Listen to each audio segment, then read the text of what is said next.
Never destroy someone's bridge, especially when that bridge is the only thing keeping your waterfront mansions from becoming worthless property, and the person you're messing with has the money and the means to buy the dam that controls your entire lake.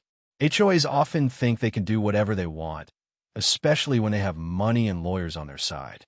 But sometimes they get so arrogant they destroy property that isn't theirs, not realizing they're handing their enemy the perfect weapon to destroy them.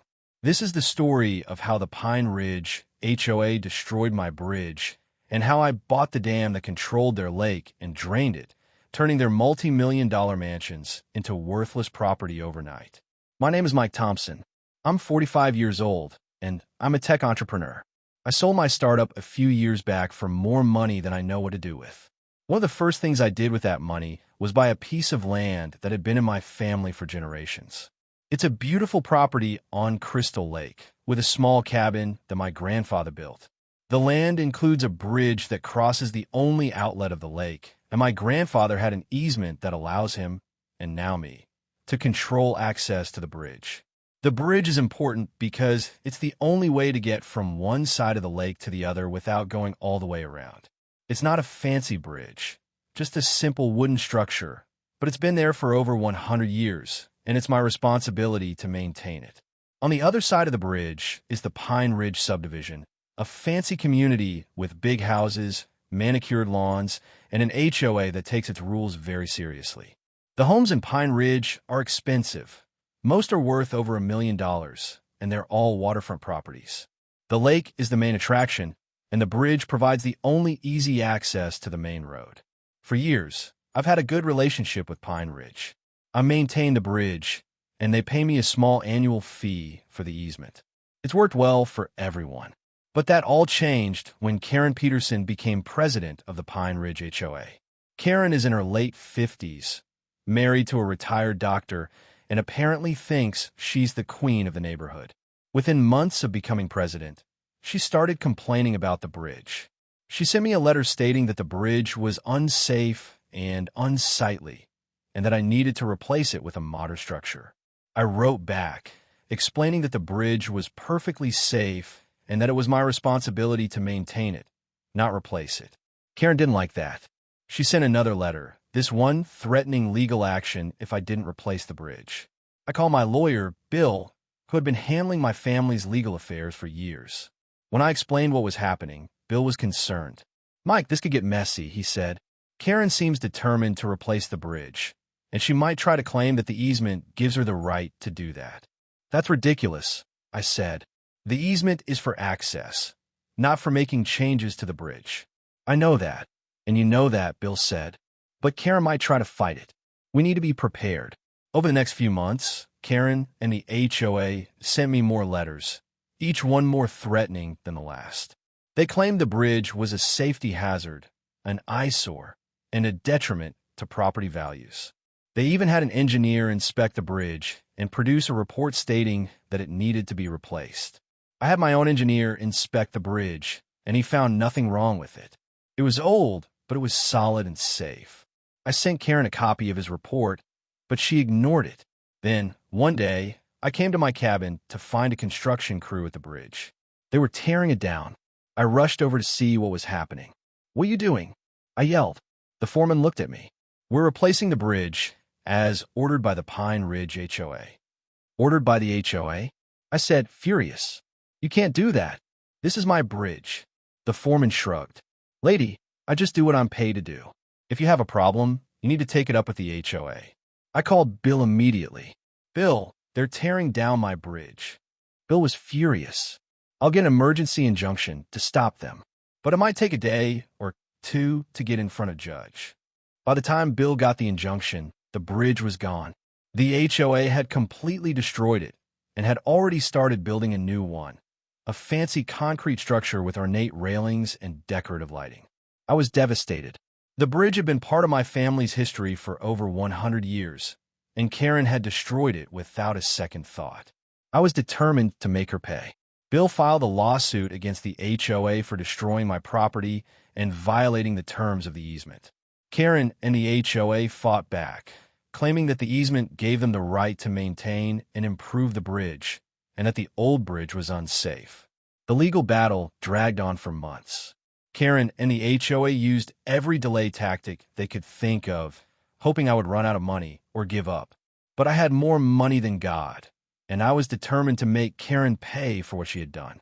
Finally, after 6 months of legal battles, the judge ruled in my favor. The court found that the HOA had violated the terms of the easement by destroying the bridge without my permission, and they were ordered to pay me $500,000 in damages. But that wasn't enough for me. I wanted revenge. One day, while I was doing some research for the case, I came across something interesting. The dam that controlled the water level in Crystal Lake was privately owned, and it was for sale. The owner, an elderly man named George, was looking to sell it and move closer to his grandchildren. I called George and arranged to meet him. When I told him what had happened with the bridge, he was sympathetic. "That Karen sounds like a real piece of work," George said. "I've had my own run-ins with her. She's been trying to get me to lower the water level in the lake so her homeowners can have bigger beaches." I smiled. "Really? That's interesting." "Why?" George asked. "Because I'm thinking about buying the dam," I said. "And if I do, I might just lower the water level myself." George laughed. "I like the way you think, kid. How much are you willing to pay?" I bought the dam from George for $5 million. It was a lot of money, but it was worth it to get my revenge on Karen. After I bought the dam, I called Bill. "I have a plan," I said. "I'm going to drain the lake." Bill was shocked. "You can't do that. People's homes are on that lake." "They should have thought of that before they destroyed my bridge," I said. "Besides, I'm not going to drain it completely. I'm just going to lower the water level by about 20 feet, enough to make their waterfront property worthless." Bill was quiet for a moment. "You can do that. You own the dam, and you have the right to control the water level. But it's going to cause a lot of trouble." "Good," I said. "That's the point." A week later, I sent a notice to the Pine Ridge HOA, explaining that I had bought the dam and that I would be lowering the water level in the lake by 20 feet in 30 days. I included a copy of the deed to the dam and a legal opinion from Bill stating that I had the right to control the water level.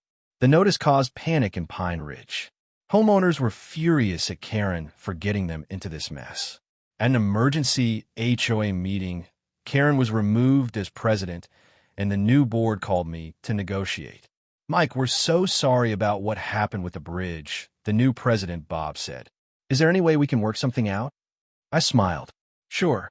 For $10 million, I won't lower the water level." Bob was shocked. $10 million? That's ridiculous. We don't have that kind of money." "Then you'd better start selling your houses," I said. "Because in 30 days, the water level is going down." The HOA tried everything to stop me. They filed lawsuits. They tried to get the government to intervene. They even tried to buy the dam from me. But I was determined. I had the legal right to control the water level, and I was going to exercise that right. 30 days later, I opened the gates of the dam. Slowly, the water level in Crystal Lake began to drop. At first, it was barely noticeable. But after a week, the water level had dropped by 5 feet. After 2 weeks, it had dropped by 10 feet. After 3 weeks, it had dropped by 15 feet. And after a month, it had dropped by 20 feet, just as I had promised. The effect on Pine Ridge was catastrophic.